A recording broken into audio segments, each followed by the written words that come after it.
आटे घास्यात पोट्या सटे काय भेटी म्हणा सोट्या अरे त्या बाईचे सोट्या का वाढत का ते काय बाई आमच्या ग्रामीण भाग आहे तुम्हाला हिंदी म्हणायचं ना रात्री टेजवर म्हणा इथं तुम्ही काय म्हणता रसिकांना काही कळत नाही इथं का स्पीकर नाही का माईक नाही तर तुम्ही एक काम करा मराठी म्हणून दाखवा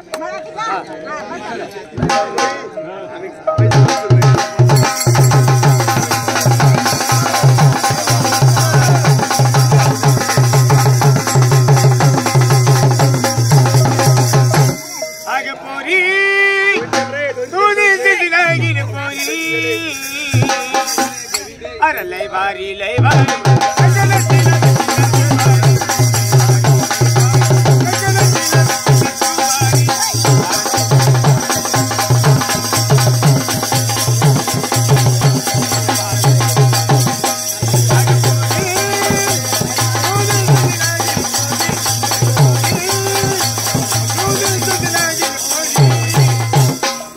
भारी लय भारी